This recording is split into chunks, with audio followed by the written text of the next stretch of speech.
بسم اللہ الرحمن الرحیم۔ حضرت علی رضی اللہ عنہ فرماتے ہیں، جو شخص لمبی زندگی چاہتا ہے وہ صبح کو کھانا جلد کھائے اور شام کو دیر سے کھائے، اپنی چادر ہلکی رکھے اور عورتوں سے میل جول کم رکھے۔ پوچھا گیا کہ ہلکی چادر سے کیا مراد ہے؟ فرمایا قرض کم لیا کرے۔ حضرت علی رضی اللہ عنہ کا مقولہ ہے کہ کھانے کی ابتدا اور انتہا نمکین چیز پر ہو تو اللہ تعالیٰ 70 قسم کے امراض سے حفاظت فرماتا ہے۔ نیز آپ صلی اللہ علیہ وسلم کا فرمان ہے کہ روزانہ عجوہ کھجور کے 7 دانے کا استعمال پیٹ کے تمام کیڑوں کو ختم کر دیتا ہے، اور جو شخص روزانہ تازہ منقع کے 21 دانے کھاتا ہے وہ مرض الموت کے سوا کوئی جسمانی مرض نہ دیکھے گا۔ اور کہتے ہیں کہ گوشت کھانے سے گوشت پیدا ہوتا ہے، اور یرید عرب کا مرغوب کھانا ہے، اور گائے کا گوشت بیماری ہے، اس کا دودھ شفا ہے، اس کا گھی دوا ہے، اور اس کی چربی سے اس کے بقدر بیماری کا اخراج ہوتا ہے، اور مچھلی بدن کو پگھلاتی ہے۔ کہا جاتا ہے کہ شہوانی قوت تازہ کھجور سے بڑھ کر کسی شے میں نہیں۔ کہتے ہیں کہ خوشبو دماغی قوت کو بڑھاتی ہے اور بینائی کی کمی دور کرتی ہے، تاہم کثرت استعمال پسندیدہ نہیں کہ اس سے خشکی پیدا ہوتی ہے۔ البتہ کافور اور گلاب ایسے نہیں، اور کہتے ہیں کہ گلاب بڑھاپا لاتا ہے۔ یہ بھی کہا جاتا ہے کہ نرم لباس خون بڑھاتا ہے، خوردرا لباس خون چوستا ہے، اور یہ بھی مشہور ہے کہ زیادہ خوشی شدت غم کی نسبت زیادہ خطرناک ہے، کیونکہ مسرت کی تاثیر میں برودت ہے، اور برودت حرارت کی نسبت زیادہ مہلک ہے، اور غم کی تاثیر گرم ہے کہ وہ جگر سے پیدا ہوتا ہے۔ کہتے ہیں کہ صبح کے کھانے کے بعد کچھ لیٹنا اور شام کے کھانے کے بعد کچھ چلنا پھرنا بہت زیادہ مفید ہے۔ مثل مشہور ہے کہ دوپہر کے کھانے کے بعد کچھ لیٹ جانا خوب ہوشیار کرتا ہے، اور رات کو کھانے کے بعد چہل قدمی کر لینے والا خوب سوتا ہے۔ حضرت ابن عباس رضی اللہ تعالی عنہ فرماتے ہیں کہ 5 چیزیں نسیان پیدا کرتی ہیں: کھٹا سیب کھانا، کھڑے پانی میں پیشاب کرنا، گدی میں پچھنے لگوانا، جوؤں کو مٹی میں ڈالنا، چوہے کا جوٹھا پینا۔ کہتے ہیں کہ قبروں پر لگی ہوئی تختیاں پڑھنا، دھنیا کھانا، قطار کے 2 اونٹوں کے درمیان چلنا، اور 2 عورتوں کے درمیان چلنا بھی نسیان پیدا کرتا ہے۔ کہتے ہیں کہ سبزے پر نگاہ لگانا، جاری پانی حسین چہرہ اور والدین کا چہرہ دیکھنا، اور نماز میں سجدے کی جگہ پر نظر لگانا، لیموں اور سرخ کبوتر کی طرف دیکھنا نظر کے لیے مفید ہے۔ کہتے ہیں کہ سردی میں آگ کی 5 خوبیاں ہیں: سردی کو ہٹاتی ہے، چہرے کو نکھارتی ہے، کھانا خوشگوار کرتی ہے، تھکاوٹ وغیرہ کو دور کرتی ہے، وحشت کو انس سے بدلتی ہے۔ فقیہ ابو لیث فرماتے ہیں کہ ابن مکفہ کا قول ہے کہ جو شخص ہم بستری کے بعد پانی سے استنجا نہیں کرتا اور پتھری کی تکلیف میں مبتلا ہو جاتا ہے تو اسے اپنے نفس ہی کو ملامت کرنی چاہیے، لیکن فقیہ رضی اللہ عنہ فرماتے ہیں کہ استنجا کر لینا گو جسمانی صحت کے لیے مفید ہے، نہ کرے تو امید ہے کہ نقصان نہ ہوگا، کیونکہ حضرت ابن عمر رضی اللہ عنہ فرماتے ہیں کہ نبی کریم صلی اللہ علیہ وسلم وہ حالت جنابت بلا استنجا کیے بعض دفعہ سو جایا کرتے تھے۔ ابن مکفہ کا یہ بھی قول ہے کہ جس کو احتلام ہو اور غسل کیے بغیر اس نے اپنی بیوی سے ہم بستری کی اور بچہ پاگل یا کم عقل پیدا ہوا تو اسے اپنے نفس ہی کو ملامت کرے، اور کسی نادان کا یہ کہنا مناسب نہیں کہ مجھے کئی بار ایسا اتفاق ہوا ہے مگر کوئی مضرت نہیں دیکھی، اس لیے کہ چور اگر پہلی بار ہی پکڑا جائے تو چوری ہی ختم ہو جائے، اور پہلی بار ہی اگر کوئی بیماری میں مبتلا ہو جائے تو دنیا میں کوئی تندرست باقی نہ رہے۔ مشہور ہے کہ جماع کے فوراً بعد ٹھنڈے پانی میں نہانا نہیں چاہیے کہ اس سے بخار کا خطرہ ہے۔ مناسب ہے کہ فارغ ہونے کے بعد استنجا کر لے، اس لیے کہ اس میں جسمانی صحت اور عافیت ہے۔ کہتے ہیں کہ گرمی اور خریف کے موسم میں جماع کی کثرت موزر ہے، مگر سردی اور ربیع کے موسم میں چند موزر نہیں، البتہ اعتدال میں عافیت و سلامتی ہے۔ خالی پیٹ جماع سے وہ مضرت نہیں ہوتی جو پر معدہ ہونے کی صورت میں ہے۔ کہتے ہیں کہ برے پیٹ جماع کرنے سے پیدا ہونے والی اولاد باری طبیعت اور ثقیل مزاج کن ذہن ہوتی ہے، اور خالی پیٹ جماع کرنے سے ہلکی پھلکی طبیعت، چست چلاک یعنی ذہین اولاد پیدا ہوتی ہے۔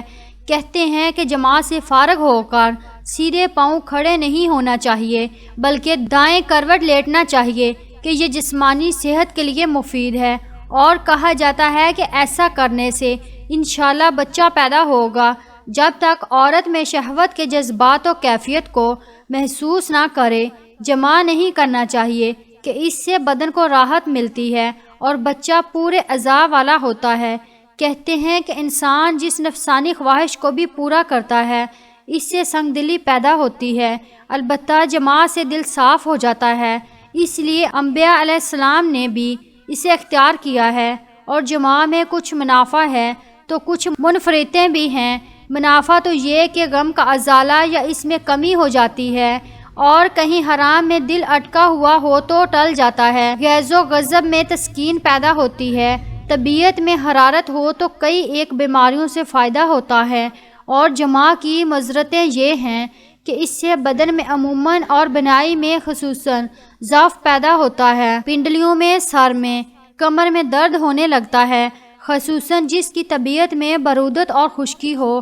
ایسے شخص کو جماع میں کمی کرنا مفید ہوتا ہے۔ بوقت جماع کلام کرنے سے بچنا چاہیے، کیونکہ اگر ایسے وقت استقرار حمل ہو جائے تو بچے کے گونگا ہونے کا خطرہ ہے۔ مشہور ہے کہ بوڑھی عورت سے جماع ضعف بدن کا سبب ہے اور جلد بڑھاپا آتا ہے، اور مریضہ سے جماع کرنا بھی امراض پیدا کرتا ہے، مگر اس صورت میں کہ شہوت کا غلبہ ہو جائے۔ بعض اتباع غسل سے پہلے دوبارہ جماع کرنے یا سو جانے کو ناپسند کہتے ہیں، مگر ہمارے نزدیک ایسا کر لینے میں کوئی حرج نہیں ہے۔ اس سلسلے میں نبی کریم صلی اللہ علیہ وسلم کی طرف سے بھی رخصت معلوم ہوتی ہے، اور آپ تو امت کے لیے مجسمہ شفقت تھے۔ اگر اس میں کچھ بھی معذرت ہوتی تو رخصت نہ دیتے۔ کھڑے ہو کر مجامت کرنے سے پرہیز کرنا چاہیے کہ اس سے بدن میں ضعف آتا ہے۔ فقیہ ابو لیث فرماتے ہیں کہ جنابت کی حالت میں بالوں کی صفائی کرنا مکروہ ہے۔ خالد بن مدان نبی کریم صلی اللہ علیہ وسلم کا ارشاد نقل کرتے ہیں کہ جو شخص غسل سے پہلے صفائی کرتا ہے، قیامت کے دن اللہ تعالیٰ کے حضور ہر بار یہ درخواست کرے گا کہ اے اللہ، اس سے پوچھئے کہ ہمیں دھوئے بغیر یوں ہی کیوں ضائع کیا تھا۔ جب کوئی شخص سونے کا ارادہ کرے اور معدہ کھانے سے پر ہو تو بہتر یہ ہے کہ پہلے سنت کے مطابق دائیں کروٹ پر لیٹ جائے، پھر بائیں کروٹ بدل لے، کہ اس سے کھانا خوب ہضم ہوتا ہے، اور حرکت کرنا اور کروٹ بدلنا اس میں اور زیادہ مفید ہے۔ ویسے آدمی کو برے معدہ سونا اچھا نہیں، اس سے سنگ دلی پیدا ہوتی ہے۔ نبی کریم صلی اللہ علیہ وسلم کا ارشاد مبارک ہے کہ نماز کے ذریعے اپنے کھانے کی تحلیل کر لیا کرو، اسی طرح پر معدہ نہ سویا کرو، ورنہ تمہارے دل سخت ہو جائیں گے۔ نیز آدمی کو بلا وجہ پیٹ کے بل بھی نہیں سونا چاہیے۔ روایت ہے کہ نبی کریم صلی اللہ علیہ وسلم نے ایک آدمی کو پیٹ کے بل لیٹے ہوئے دیکھا۔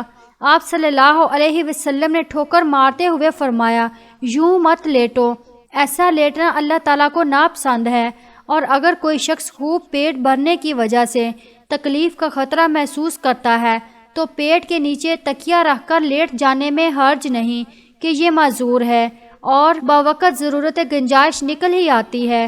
تاہم ایسے شخص کو اتنا زیادہ کھانے پر توبہ کرنی چاہیے۔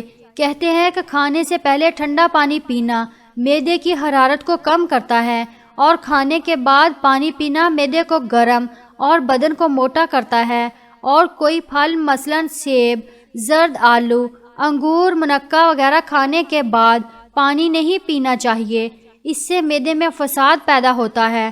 بہتر یہ ہے کہ جو کچھ بھی کھایا جائے اس کے 1-2 گھنٹے بعد پانی پیا جائے، اس سے معذرت کا اندیشہ کم ہو جاتا ہے۔ گرم چاول یا کوئی میٹھی چیز کھانے کے بعد ٹھنڈا پانی دانتوں کو نقصان دیتا ہے، ایسے وقت 1-2 لقمے روٹی کے کھا کر پانی پئیں، اس سے معذرت کم ہو جاتی ہے۔ کہتے ہیں کہ گرم روٹی مچھلی کے ساتھ کھانے سے پیٹ میں کیڑے پیدا ہو جاتے ہیں، اور جو شخص مچھلی اور انڈا پیٹ میں جمع کرتا ہے اور پھر نکرس کے درد یا فالج میں مبتلا ہو جاتا ہے تو اپنے نفس کو ہی ملامت کرے، اور کہا کہ جو آدمی اپنے پیٹ میں نبیز اور دودھ جمع کرتا ہے اور برس میں مبتلا ہو جاتا ہے، اس سے بھی اپنے آپ کو ہی ملامت کرنی چاہیے۔ کہتے ہیں کہ مچھلی بکثرت کھانا بینائی کے لیے مضر ہے، اور پیٹ میں دودھ کے ساتھ ساتھ کوئی سبزی یا کھٹی چیز جمع کرنا بھی مناسب نہیں، اور کہتے ہیں کہ دودھ اور پھلوں کا اکٹھا استعمال بھی ٹھیک نہیں، اور کھانے سے قبل پھل کا استعمال اتنا مضر نہیں جتنا کہ بعد میں ہے۔ کنویں اور نہر کا پانی بھی بیک وقت پیٹ میں جمع نہیں ہونا چاہیے۔ ہاں، پہلا پیا ہوا ہضم ہو جائے تو مذائقہ نہیں، اور بار بار کھڑے کھڑے کھاتے رہنا بھی ٹھیک نہیں۔ کھانے کا ایک وقت مقرر ہونا چاہیے۔ تھوڑا تھوڑا کھانے سے جب پہلا کھانا ہضم ہونے سے پہلے پیٹ میں جائے گا تو معدہ کمزور پڑ جاتا ہے۔ مشہور ہے کہ سخت گرمی کے اوقات میں گوشت کا بکثرت استعمال کئی ایک امراض کا باعث ہوتا ہے۔ کہتے ہیں کہ بدن کے لیے سب سے زیادہ مضر وہ روٹی ہے جو بہت ہی گرم ہو، جیسے پکتے وقت، اور سب سے کم معذرت والی وہ روٹی ہے جس میں ایک رات گزر چکی ہو، بشرط یہ کہ سخت نہ ہو گئی ہو۔ اور جسم کے لیے مضر گوشت بدن کے نچلے حصے والا ہوتا ہے، اور کم معذرت والا وہ ہے جو بدن کے اوپر والے حصے اور سر کے قریب کا ہوتا ہے۔ کہتے ہیں کہ برے معدہ کچا ناریل کھانے سے بد ہضمی ہوتی ہے، اور روٹی کے ساتھ بادام کا استعمال یا تنہا بادام ہضم میں تاخیر پیدا کرتا ہے۔ ایسے ہی تازہ یا بلا خمیر روٹی بھی دیر سے ہضم ہوتی ہے۔ توت یا زرد آلو نہار منہ کھانے میں حرج نہیں، مگر کھانا کھانے کے بعد بیماری کا موجب ہے۔ جب تک کہ خوب بھوک نہ لگ جائے نہ کھائے، اور زرد آلو اگر کچا ہو تو معدے کو کمزور کرتا ہے۔ کھجور، منقہ اور دیگر میٹھی چیزوں کا بکثرت استعمال مسوڑوں کو خراب کرتا ہے، اور انجیر زیادہ کھانے سے جوئیں پیدا ہوتی ہیں، اور نمکین اشیاء کا بکثرت استعمال بھنائی کے لیے مضر ہوتا ہے۔ جب آدمی سفر میں ہو، کسی شہر میں پہنچے تو پہلے کچھ سرکہ اور پیاز کا استعمال کرے تاکہ وہاں کا پانی نقصان نہ پہنچائے، اور پیاز بکثرت استعمال کرنے سے بلغم پیدا ہوتی ہے، آنکھوں میں سیاہی آنے لگتی ہے کہ تیز اور کھٹی اشیاء بڑھاپا لاتی ہے۔ آدمی کو چکنائی سے پرہیز کرنا چاہیے کہ یہ عقل کے لیے مفید ہے، اور مٹھائی حلم پیدا کرتی ہے مگر اس کی کثرت دانتوں کے لیے مضر ہے۔ کہتے ہیں کہ مسورے قلب میں رکت پیدا کرتے ہیں اور خون کو صاف، البتہ زیادہ استعمال دانتوں کو مضر ہے، اور کدو دماغی قوت بڑھاتا ہے۔ کہتے ہیں کہ بھوکے پیٹ حمام میں جانا بدن میں خشکی لاتا ہے، اور برے معدے جانے سے پیٹ کی تکلیف اور آنتڑیوں میں کیڑوں کا خطرہ ہوتا ہے۔ بہتر ہے کہ کھانا وغیرہ ہضم ہونے پر حمام میں جائے۔ ابن مکفہ کہتے ہیں کہ جو شخص پر معدہ حمام میں جاتا ہے یعنی نہاتا ہے اور کولنج کے درد میں مبتلا ہو جاتا ہے تو اسے اپنے آپ کو ہی ملامت کرنی چاہیے، اور تازہ مچھلی کھا کر فوراً حمام میں جانے والا اگر فالج اور کولنج کا شکار ہو جائے تو اپنے نفس ہی کو ملامت کرے، اور حمام میں جاتے وقت دفتن اس میں داخل نہ ہونا چاہیے، بلکہ پہلے ایک کمرے میں پھر دوسرے میں ذرا ٹھہر کر داخل ہو، اور نکلتے وقت بھی ایسا ہی کرنا چاہیے، اور فوراً ہی اپنے اوپر ٹھنڈا پانی نہیں ڈالنا چاہیے، اور نکلنے کے فوراً بعد ٹھنڈا پانی پینا بھی نہیں چاہیے کہ یہ جسم کے لیے مضر ہے۔ کہتے ہیں کہ گرمی میں حمام جانا سردی کی بنسبت زیادہ مفید ہے، مگر گرمی میں پانی تیز گرم نہ ہونا چاہیے کہ اس سے کسی آفت کا خطرہ ہے۔ سردی کے موسم میں حمام سے نکل کر فوراً کپڑے پہننا چاہیے تاکہ ٹھنڈی ہوا نقصان نہ پہنچائے اور سر کو بھی ڈانپے رکھے کہ سر درد نہ ہو جائے۔ زیر ناف بال صاف کرنے سے ایک دن رات قبل اور ایک دن رات بعد مجامت نہیں ہونی چاہیے۔ کہتے ہیں کہ ٹھنڈے پانی سے بکثرت نہانا بیماری لاتا ہے اور بدن کو سیاہ کرتا ہے۔ مشہور ہے کہ گرمی میں ٹھنڈے پانی سے اور سردی میں گرم پانی سے غسل کرنا خوب مفید ہے، مگر پانی نیم گرم یا تیز ٹھنڈا نہ ہو۔ اللہ تعالی ہم سب کو نیک عمل کرنے کی توفیق عطا فرمائے اور ان باتوں پر چلنے کی توفیق عطا فرمائے۔ آمین ثم آمین۔